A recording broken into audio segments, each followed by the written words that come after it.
Big boss big boss ഒന്നും ഞാൻ കാണാറില്ല. സത്യമായിട്ട് ഈ വട്ടത്തെ ബിഗ് ബോസ് ഞാൻ കാണാറില്ല കൈ, സത്യം പറയാലോ. കഴിഞ്ഞ വട്ടം ഞാനിപ്പോൾ വല്ല റീൽസിലും വല്ല കട്ട്സ് കാണുന്നെങ്കിലേ ഉള്ളൂ. ഈ വട്ടത്തെ ബിഗ് ബോസ് ഭയങ്കര ശോകമാണ്, എനിക്ക് ഇഷ്ടപ്പെട്ടില്ല കേട്ടോ. ആദ്യമേ തന്നെ ഭയങ്കര ശോകമായിരുന്നു. അതുകൊണ്ട് ഞാൻ അതുകൊണ്ട് ഈ വട്ടത്തെ ബിഗ് ബോസ് കാണാറില്ല. നിങ്ങളുടെയൊക്കെ അഭിപ്രായം എങ്ങനെയാണെന്ന് എനിക്ക് അറിഞ്ഞുകൂടാ. ഈ വട്ടത്തിൽ ഞാൻ കാണാറില്ല. കഴിഞ്ഞ വട്ടമൊക്കെ ആയിരുന്നു ഞാൻ ഇങ്ങനെ ഇരുന്ന് 24 ഒക്കെ കാണുമായിരുന്നു. അത് കഴിഞ്ഞ ശേഷം രാത്രി ഉറങ്ങാൻ നേരം കയ്യിൽ ഈ ജാസ്മിൻ ഒന്നും കാണാനല്ല. എനിക്ക് ഏറ്റവും ഇഷ്ടം ഉണ്ടായിരുന്ന സാബു ഉണ്ടായിരുന്ന ബിഗ് ബോസ് ഇല്ലേ, അതൊരു സാധനമായിരുന്നു. പിന്നെ അഖിൽമാരാർ ഉണ്ടായിരുന്ന ഇതും ഈ സാബു ഉണ്ടായിരുന്ന ബിഗ് ബോസും, ഇത് രണ്ടും ഞാൻ മിസ് ചെയ്യാതെ കണ്ടിട്ടുണ്ട്. ഒരു സീസൺ മിസ്സായി കഴിഞ്ഞ് കഴിഞ്ഞാൽ ഒരു എപ്പിസോഡ് മിസ്സായി കഴിഞ്ഞ് കഴിഞ്ഞാൽ അടുത്ത ദിവസം വീണ്ടും ഇരുന്ന് കാണുമായിരുന്നു. എൻ്റെ പൊന്നോ, ആ രണ്ട് സീസൺ എൻ്റെ ഓൾ ടൈം ഫേവറേറ്റാണ്, പറയാതിരിക്കാൻ വയ്യ. അപ്പോൾ എല്ലാവർക്കും welcome to stream guys, welcome stream. എല്ലാവരും വീഡിയോ ഒക്കെ കണ്ടെന്ന് വിചാരിക്കുന്നു ഗൈസ്. എൻ്റെ വ്ളോഗ് നിന്നോട് ഞാൻ പറഞ്ഞില്ലേ, ഇവിടെ കയറി ഒരുത്തൻ ഹാർഡ് ഡിസ്ക് ആട്ടോണ്ട് പോയെന്ന്. അത് കണ്ടുപിടിക്കണം കേട്ടോ വിനീത്, അത് കണ്ടുപിടിക്കണം. അത് അങ്ങനെ വെറുതെ വിടല്ലേടാ, അതങ്ങനെ വെറുതെ വിടല്ലേ. ദേവട്ട നീയും കൂടെ ട്രൈ ചെയ്യണേ. നമ്മുടെ ഹാർഡ് ഡിസ്ക് കൊണ്ടുപോയി ആരാണ്ട്. നീ കൈ പിടിച്ചോ ദേവട്ടാ, അത് നീയും കൂടെ നോക്കണേ കേട്ടോ, അല്ലെങ്കിൽ അത് ശരിയാവത്തില്ല കേട്ടോ. നീ കൂടെ നോക്കണേ, അത് കണ്ടുപിടിച്ച് കൊടുക്കണം കേട്ടോ അവർക്ക് കേട്ടാ, അല്ലെങ്കിൽ കള്ളാന്ന് വിളിക്കുക അച്ഛനെ എല്ലാരും. ഈ മാധവം കട്ടതൊന്നും ഇത് ഇവിടെ വിട്ട് പോയിട്ടില്ല, മനസ്സിലായ? കഴിവേറി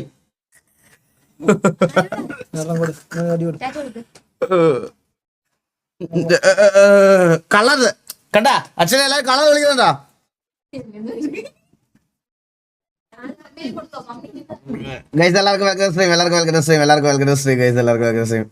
ഹാർഡ് ഡിസ്ക് കണ്ടുപിടിച്ച് ഉടനെ ഇടുന്നതായിരിക്കും ഗൈസ്. എന്തിനാണ് വ്ളോഗ്, എന്തിനാ വ്ളോഗ്? നമ്മുടെ ടിവിയുടെ ഈ വട്ടത്തെ സെലിബ്രേഷൻ IRL-ലാണ്, മനസ്സിലായ? അതായത് ഞാൻ കൊണ്ടുപോയ ലൈവ് ഇടത്തില്ല എന്നുള്ളൊരു കാര്യത്തിൽ എനിക്ക് 100% ഉറപ്പാണ്. അതുകൊണ്ട് ഞാൻ എല്ലാം AKF-നെ ഏൽപ്പിച്ചു. അവരാണ് നമ്മുടെ പരിപാടി ഹോസ്റ്റ് ചെയ്ത് തരുന്നത്. അവർ ലൈവ് ഇട്ടോളും, അവരെല്ലാം ചെയ്തോളും. ഞാൻ വെറുതെ മൈക്കും കൊണ്ട് നടന്നാൽ മതി എന്നാണ് അവർ എന്നോട് പറഞ്ഞേക്കുന്നത്, മനസ്സിലായി? അടുത്ത സ്കാം, ഇത് സ്കാം അല്ല, ഇത് 100% നടക്കുന്ന കാര്യമാണ്, മനസ്സിലായ? എറണാകുളത്ത് വെച്ചിട്ടാണ് പരിപാടി. അപ്പോൾ നമ്മുടെ TVയിലെ മെമ്പേഴ്സ് മാത്രമേ ഉണ്ടാവുള്ളൂ. അപ്പോൾ IRL അവർ ലൈവ് ഇട്ടോളും. ആൻഡ് ഒരു ഓണസദ്യ, അതുപോലെ തന്നെ വടംവലി, സുന്ദരിക്ക് പൊട്ടുതൊടിയിൽ, കുപ്പിയിൽ വെള്ളം നിറയ്ക്കൽ, ഇത് പുതിയ മെമ്പേഴ്സിനെയൊക്കെ പരിചയപ്പെടുത്തുന്നത്, അങ്ങനെയൊക്കെ ആയിട്ട് ഒരു 2 മണിക്കൂർ മാക്സിമം, 2-3 മണിക്കൂർ മാക്സിമം. അപ്പോൾ എനിക്കിതായിട്ടിത് നടത്തിയാൽ ഞാൻ ഇത് കഴിഞ്ഞ ഇടത്തെ വ്ളോഗ് പോലെ ആവുമെന്നുള്ളൊരു കാര്യം എനിക്ക് 100% ഉറപ്പുള്ളത് കൊണ്ട് ഞങ്ങൾ ബ്രോ ഞാൻ പറയട്ടെ എടാ, ഓണത്തിന് ഞങ്ങളൊരു വെന്യൂ നോക്കാൻ വേണ്ടിയിട്ട് ലിറ്ററലി നമ്മളൊരു 50-60 പേരെങ്കിലും കോണ്ടാക്ട് ചെയ്തിട്ടുണ്ടാവും. ഓണത്തിന് ഒരു വെന്യൂ ഒരു ദിവസത്തേക്ക് എടുക്കുക എന്ന് പറഞ്ഞാൽ എല്ലായിടത്തും മിനിമം റെന്റ് പറയണത് 1 ലക്ഷം, 1.5 ലക്ഷം, 2 ലക്ഷം ഒക്കെയാണ് ഒരു ദിവസത്തെ റെന്റ്, മനസ്സിലായോ? അത്യാവശ്യം നല്ല ഇവന്റ്സും നല്ല വെന്യൂസും മൊത്തം ബുക്ക്ഡപ്പ് ആയിപ്പോയി. പിന്നെ നമ്മൾ ഒരു അത്യാവശ്യം നമുക്ക് ചെയ്യാൻ പറ്റുന്ന രീതിയിലത്തെ ഒരു ചെറിയ വെന്യൂ എടുത്താണ് നമ്മളിപ്പോൾ ചെയ്തുകൊണ്ടിരിക്കുന്നത്. അപ്പോൾ അവിടെ കോച്ച് വരും, വില്ലം ബ്രോ വരും, അവരെല്ലാവരും വരും. സോ നമുക്കൊരു കൗണ്ടിൻ്റെ കാര്യത്തിൽ, അതായത് കൺഫർമേഷൻ കിട്ടിയിട്ട് വേണം നമുക്ക് TVയിൽ ഉണ്ടായിരുന്ന, അതായത് ഇപ്പം ഇറങ്ങിയ മെമ്പേഴ്സ് എല്ലാവരും ഇല്ലേ, അവരെയും കൂടെ വിളിക്കാൻ എനിക്ക് ആഗ്രഹമുണ്ട്. സോ അവരെയും കൂടെ ഞാൻ വിളിക്കും. അത് വിളിക്കുന്ന കാര്യത്തിൽ കൺഫേം ആയില്ല. മെയിൻ ഒരു കാര്യം എന്ന് പറഞ്ഞാൽ നമുക്ക് ലിമിറ്റുണ്ട്, ആൾക്കാർക്ക് ലിമിറ്റുണ്ട്. അപ്പോൾ ആ ലിമിറ്റ് ഇതാവുകയാണെങ്കിൽ ഉറപ്പായിട്ടും ഞാൻ വെന്യൂ ഞാൻ എങ്ങനെയാണോ പറയണത്, വെന്യൂ പറഞ്ഞാൽ ശോകമാണ്. കാരണം വളരെ നമ്മൾ ക്ലോസ് ആയിട്ട് എക്സ്ക്ലൂസീവ് ആയിട്ട് നടത്തുന്ന പരിപാടിയല്ലേ. അപ്പോൾ അതുകൊണ്ട് വെന്യൂ പറഞ്ഞാൽ നമുക്ക് മാനേജ് ചെയ്യാൻ പറ്റത്തില്ല. ഇപ്പം നിങ്ങളെ വിളിക്കുന്നതുകൊണ്ട് എനിക്കൊരു കുഴപ്പമില്ല ഗൈസ്. പക്ഷേ ഒരു പ്രശ്നമെന്ന് പറഞ്ഞാൽ നിങ്ങൾക്ക് അവിടെ വന്നിട്ട് നിങ്ങൾക്കൊക്കെ ഫുഡൊക്കെ തരാതെ വിടുന്നത് എനിക്കൊരു ഇതാണ്. അതുകൊണ്ട് 10,000 പേര് വന്ന് എന്ത് ചെയ്യും? ഇവിടെ ലൈവ് 10,700 പേര് എല്ലാവർക്കും കൂടെ ഞാൻ കുടുംബം വെക്കേണ്ടി വരും, വണ്ടി കൂടെ കൊടുത്തിട്ട് വരേണ്ടി വരും, മനസ്സിലായ? വണ്ടി കൊടുത്താൽ പോലും ബില്ല് കൊടുക്കാൻ പറ്റൂല. എല്ലാവരും കൂടെ കയറി വന്നാൽ ഞാൻ എന്ത് ചെയ്യും? പക്ഷേ ഞാൻ ഒരു ഫാൻ മീറ്റപ്പ് വെക്കാൻ പോകുന്നത്. ഞാൻ AKF-ന്റെ അടുത്ത് ഓൾറെഡി അവരിത് കഴിഞ്ഞപ്പോൾ സംസാരിച്ചപ്പോൾ അതിൻ്റെ അടുത്ത് നമുക്ക് ഈ ഒരു ഇവന്റ് നന്നായിട്ട് നടക്കുവാണെങ്കിൽ അവരുടെ സൈഡിൽ നിന്ന് നല്ലൊരു ഫാൻ മീറ്റപ്പ് അവർ സെറ്റാക്കി തരാമെന്ന് പറഞ്ഞിട്ടുണ്ട്. അപ്പോൾ അത് നമ്മൾ എന്തായാലും ചെയ്യും. അത് നമുക്ക് എന്തായാലും സെറ്റാക്കാം. അപ്പം നിങ്ങൾക്ക് എല്ലാവർക്കും വന്ന് കാണാനും പങ്കെടുക്കാനും ഒക്കെ പറ്റുന്ന രീതിയിൽ ഇതൊരു സാധനം ഇതാക്കാം. എടാ ഇത് സ്കാം അല്ലടാ, ഇത് സത്യമാണടാ. ഇനി 31 ഉച്ചയ്ക്ക് 12 മണിയാവുമ്പോൾ നിങ്ങൾക്കൊരു നോട്ടിഫിക്കേഷൻ വരും, Eagle Gaming is live on IRL by TVA. അത് നോട്ടിഫിക്കേഷൻ കാണുമ്പോൾ നീയൊക്കെ എന്നെ വിശ്വസിച്ചാൽ മതി, അല്ലാതെ എന്നെ വിശ്വസിക്കേണ്ട. IRL ഫുൾ ഫോം എന്താണ്? In real life. ഞാൻ തൊപ്പിയെ വിളിച്ചിട്ടാണ് ആദ്യം IRL ഇടുന്ന പ്ലാൻ ചെയ്തത്.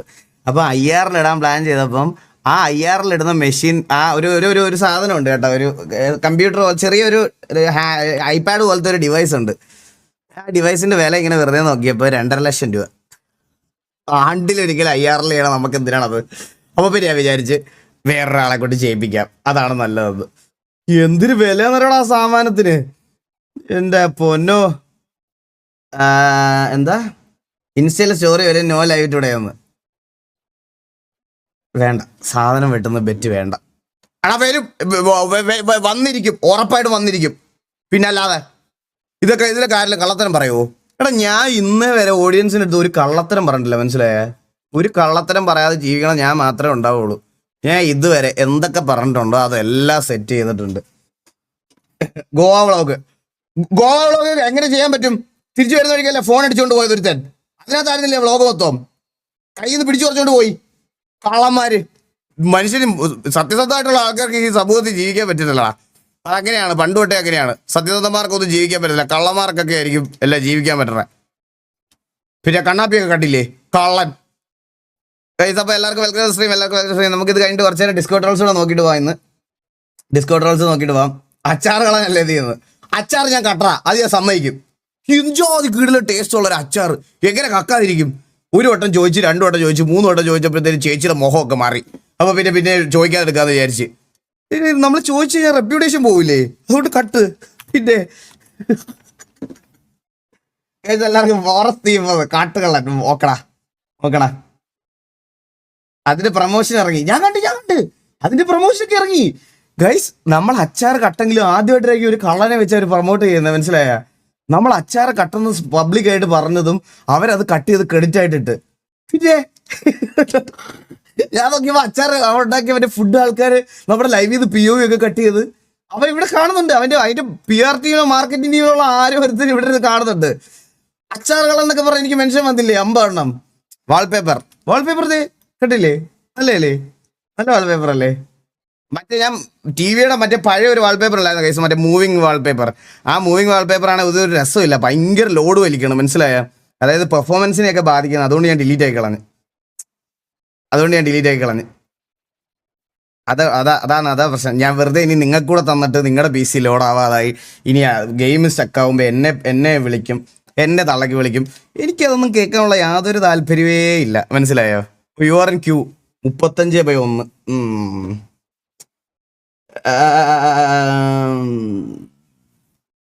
We qualified for AKF Kerala Sports Series Underdogs, but when the fund held us back, asking anything in return.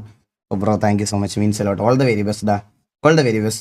അത് പോയിട്ട് വാ ഗൈസ്. നമ്മുടെ AKF-ലെ കുറേ അണ്ടർ റേറ്റഡ് ആയിട്ടുള്ള ടീംസ് ആദ്യത്തെ അവരുടെ ലാൻ ഇവന്റ് കളിക്കാൻ വേണ്ടിയിട്ട് പോവുകയാണ്. സോ നമ്മൾ അതിനകത്തുനിന്ന് 2-3 ടീംസിനെ സ്പോൺസർ ചെയ്തിട്ടുണ്ട്. ബൈ എൻ്റെ സൈഡിൽ നിന്ന് തന്നെ ഞാൻ ചെയ്തൊരു കാര്യമാണ്. അത് ഞാൻ അങ്ങനെ ചെയ്തതിന് വേണ്ടി എടുത്ത് പറയുമല്ല. സോ അതൊരു ഇവൻ്റ് ആയിട്ട് വരുന്ന സമയത്ത് നിങ്ങൾ അണ്ടർഡോഗ്സ് ആയിട്ടുള്ള ടീമുകളെയൊക്കെ സപ്പോർട്ട് ചെയ്യുക. ഞാൻ എൻ്റെ ടീംസിനൊന്നും പേര് ഓർക്കണതേ ഇല്ല കേട്ടോ. 3-4 പേർക്ക് നമ്മൾ ചെയ്തിട്ടുണ്ട്. അപ്പം സോ അവരെല്ലാം 3-ാം തീയതിയാണ് AKF. അത് പറഞ്ഞല്ലോ കേസ്, 3-ാം തീയതി AKF-ന്റെ പരിപാടിയുണ്ട്. സോ അത് എനിക്ക് തോന്നുന്നു ടിക്കറ്റ് ഒക്കെ എല്ലാവർക്കും വരാൻ പറ്റുന്ന പരിപാടിയാണെന്ന് തോന്നുന്നു കേട്ടോ.